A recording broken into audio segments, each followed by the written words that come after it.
Salve, meus amados, com a santa e gloriosa paz do Senhor. Nós estamos hoje na lição 10. Espero que vocês estejam bem. Um bom dia, boa tarde, boa noite. Sei que horário que vocês vão ver, mas nós estamos na lição 10.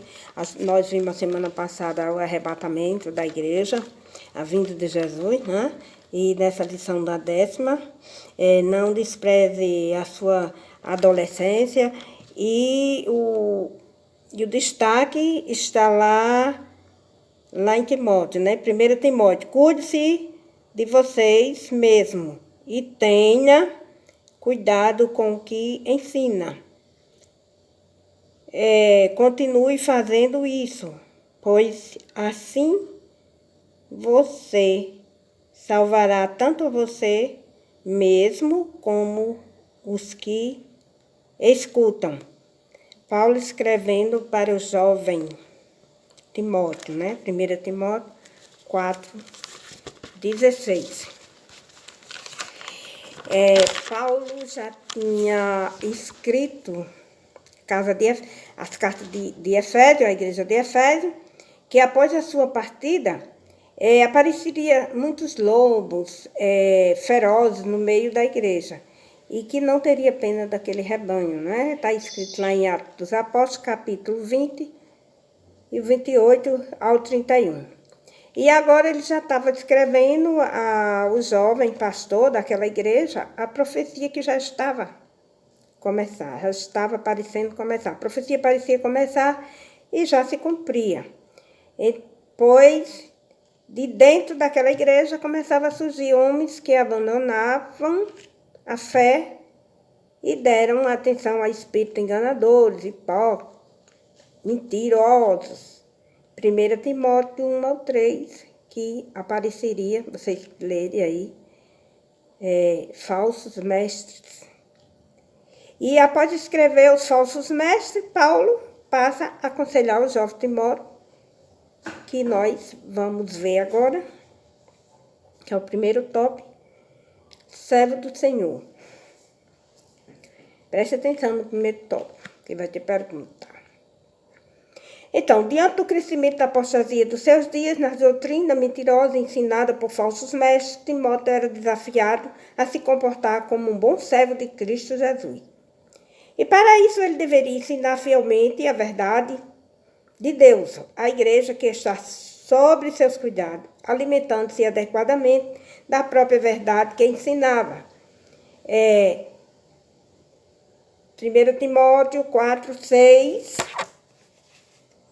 que diz: portanto, estas coisas aos irmãos serás bom ministro de Jesus Cristo, criado com as palavras da fé e de boa doutrina que tem seguido.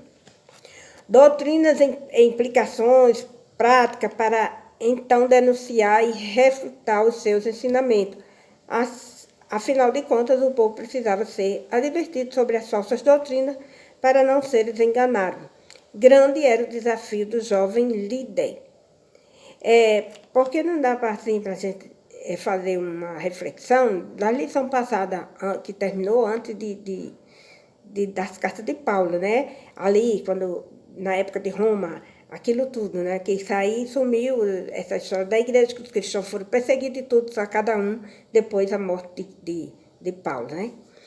Então, aí a história da igreja, de tempos em tempos, surgiu falsos mestres, disseminando as suas falsas doutrinas, ensino, com interesse de conquistar a mente e o coração dos cristãos desapercebidos.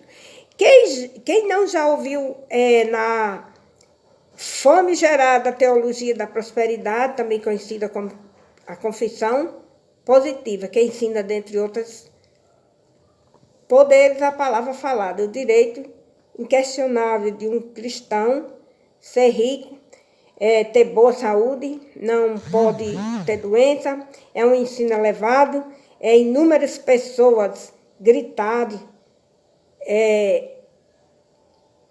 frases de feito como: eu determino, eu faço, eu crio, eu ordeno e trago a existência, e grita. Falso. Frase de efeito como: que determina, né? É uma traja a existência de quem não existe. Na tentativa de obrigar Deus a realizar na vida de alguém, o que profetiza pela fé. O que é profetizado pela fé, eles determinam que é como se Deus fosse obrigado a fazer aquilo que eles querem.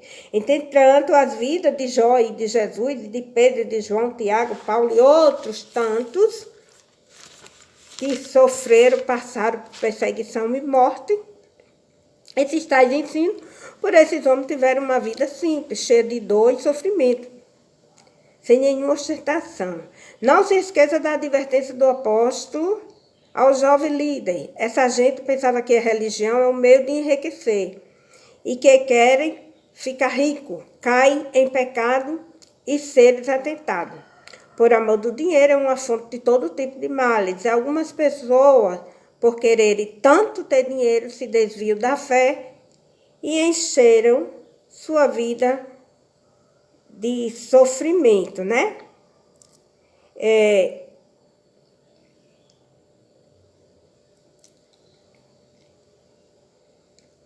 Isso aí faz a gente lembrar a lição passada, antes das cartas. Como a Igreja Católica Romana, lá de Brasílica, né? A Igreja de Santa Basílica, que o povo chama, enricou com falsas doutrinas, com falsas promessas, com muita mentira, vendendo iguaria e bijuteria e muita coisa, de tanta mentira, da hipocrisia, do espíritos enganadores e tudo mais, né? Que enricaram, que é a igreja mais rica que tem. E até hoje outras igrejas que se dizem evangélicas estão com essa mesma, esse mesmo mal, eu chamo mal, é uma fonte de mal. Que as pessoas querem tanto dinheiro que eles são capazes de mentir, de crescer o seu patrimônio através do sofrimento das pessoas. Terceiro tópico, não permita o desprezo. Apesar da sua pouca idade, o apóstolo Paulo recomenda a Timóteo a prática de exercícios espirituais, conselhos e não permitir ser desprezado pelo fato de ser jovem. Observe isso aí, jovem, que vocês são jovenzinhos. Antes de se comportar como alguém que Deus quer usar para influenciar a outros, ser respeitado pelas pessoas, ou seja, sendo um exemplo na maneira de falar, na maneira de agir, no amor, na fé, na pureza. 4:12. Vou ler aqui 4:12. Para ficar. Ninguém despreza a sua mocidade, mas ser exemplo dos fiéis, na palavra, no amor, no espírito, na fé, na pureza. Eu fui ler para vocês verem que está escrito lá em 1 Timóteo, capítulo 4, versículo 12, Paulo escrevendo para Timóteo que ele era muito jovem, quando ele foi pastor. E ele estava escrevendo a ele, ensinando a ele todas as doutrinas, todos os mandamentos e ensinamentos de Cristo para Timóteo. Então, afinal de contas, era o seu caráter e não a sua idade que legitimaria a sua liderança.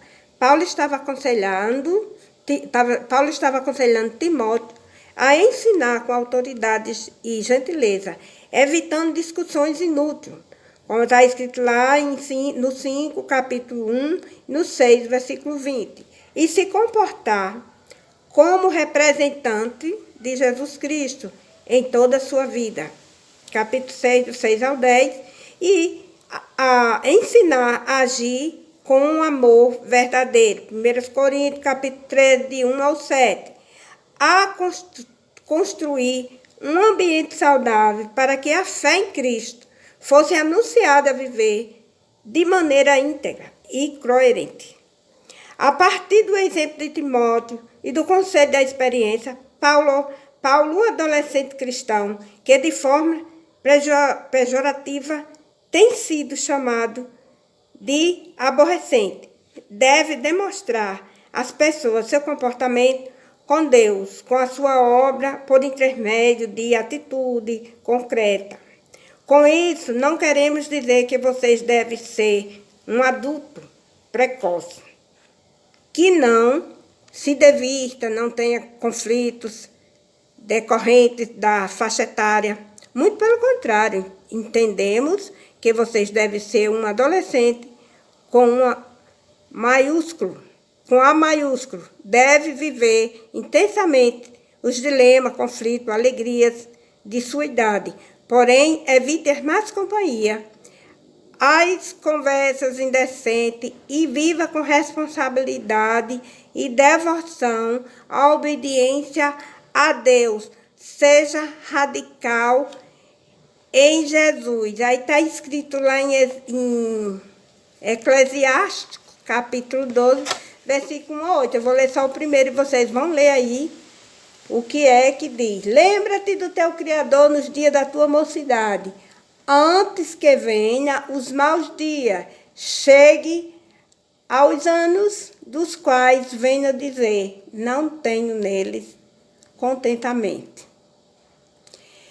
Antes que se escureçam o sol e a lua e as estrelas tornem-se a vir as nuvens depois da chuva. Então, vocês meditam aí, eu dei só um trechinho, eu li 1 e 2, vocês lêem até o 8. Certo, meus amores? E recapitulando aqui a história. Timóteo, ele era um jovem, muito jovem. E ele foi pastor da igreja, mas em nenhum momento ele saiu dos caminhos do Senhor. Ele não foi corrompido, ele foi um jovem santo, purificado, um jovem que orava, um jovem que buscava a presença de Deus. E foi ensinado por um bom pastor, né, que foi Paulo. E desse negócio aí, dessa história de ele fazer exercício, o exercício que Paulo estava querendo, porque a gente quando qualquer pessoa vai fazer uma competição, ele vai se preparar em alimentação e tudo para não perder aquilo ali. Mas o que ele estava mandando para ele, o foco dele era que ele se alimentasse da palavra, que ele fosse quebrantado diante da presença de Deus, que ele se abstesse do pecado, se afastasse do pecado, que ele não viesse pecar contra Deus. Então, era isso que ele queria e deixou isso aí para nós, para um exemplo para que nós exercesse o amor, a caridade, o bem dos outros. Então, que seja uma boa aula para vocês, que vocês tenham aprendido e que Deus venha abençoar cada um de nós. E oremos agora. Querido Deus eterno Pai, glorificado e exaltado é o teu nome, Pai. Que agradecemos, Senhor, por essa oportunidade de aprender mais com a carta de Paulo. Paulo, fica conosco, nos abençoe, nos dá sabedoria e entendimento para cada um de nós, Pai. Eu te pedimos, desde já te agradecemos. Em nome de Jesus, amém. Segundo tópico, diz exercícios espirituais. A gente vai conhecer quais os exercícios espirituais que Paulo estava mencionando. O segundo conselho de Paulo a Timóteo é: faça sempre exercício espiritual. Certamente o apóstolo tinha em mente a imagem de um esportista que, antes de qualquer competição, aliado a uma alimentação saudável e um conhecimento profundo das regras do jogo, praticava regularmente o exercício físico, com a finalidade de se preparar para competir, consequentemente, vencer a repetição. Tal atleta precisava ter comprometimento, força de vontade, concentração para não se desviar do foco. Semelhantemente, o cristão. O cristão precisa dessa característica para não se desviar da verdade e se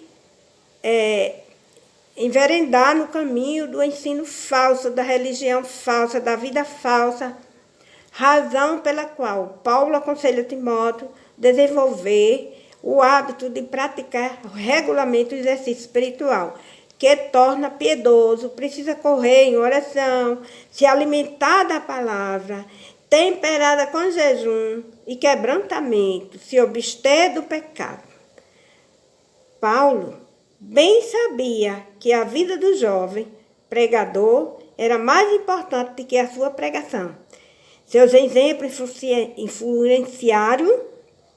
influenciaram mais do que suas palavras. E por isso é necessário dedicar-se o tempo de energia em ação que conduziam aperfeiçoamento de seu caráter e conduta. Neste momento, ainda que rapidamente, vale uma reflexão sobre o devido cuidado com o corpo físico, tendo em vista que em nossa sociedade há uma supervalorização do corpo, da beleza, da aparência física. Como cristão, não negamos os cuidados do corpo. Aliás, nem poderíamos, pois para nós o corpo não é uma prisão para a alma, um pedaço de carne sem valor, mas um templo onde o Espírito Santo habita. 1 Coríntios 6, 19 ao 20. Está lá escrito que nós somos templos e morada do Espírito Santo. Eu, por exemplo, eu faço ginástica todos os dias. Quando dá para fazer 15, 20, 30, 40, 50, 60 minutos, eu faço. Não é todos os dias, porque tem dia que eu saio, aí quando eu chego cansada, eu não faço. Hoje, como eu estou em casa, que eu estou de castigo, para fazer os exames amanhã, aí eu fiz de manhã minha ginástica logo cedo. Então, nós devemos cuidar do corpo, devemos sim, porque nós somos templos e morada do Espírito Santo, mas não para idolatria, para nós idolatrar, eu tenho um corpo bonito, tenho um corpo isso e aquilo. Não, esse corpo é templo e morada do Espírito Santo, devemos cuidar dele grandemente. Para isso, eu procuro cuidar do meu. Então, as atitudes como alimentação saudável, exercício físico, devem fazer parte da rotina diária de qualquer cristão, a fim de evitar doenças futuras. Entretanto, o que precisamos evitar até combater a triste realidade do culto ao corpo, experimentado por alguns de nossos jovens. Por isso, cuidar do corpo é mais que obrigação de todo cristão.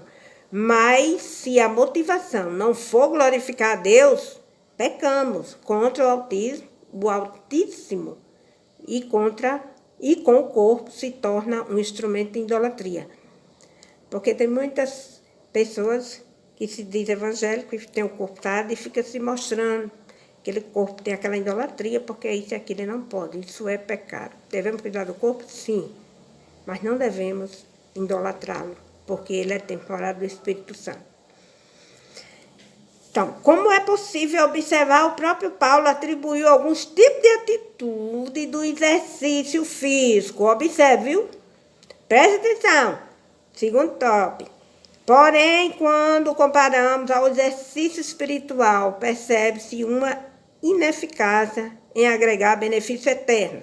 Desta forma, Timóteo deve concentrar a maior parte do seu tempo exercitando-se de piedade, a vida, tanto agora como na futura. Essa é uma boa oportunidade para você rever sua prioridade. Está na hora de vocês decidirem mais tempo a leitura, a palavra de Deus, em vida de oração e a comunhão com os santos. Isso é o que Deus quer do nosso corpo, que Ele quer da nossa vida, do nosso exercício, não para correr atrás de prêmio, de competir alguma coisa, mas sim de correr atrás de oração, alimentar-se da palavra, temperada, com jejum, com oração, com quebrantamento diante de Deus e obstício do pecado. Tá bom?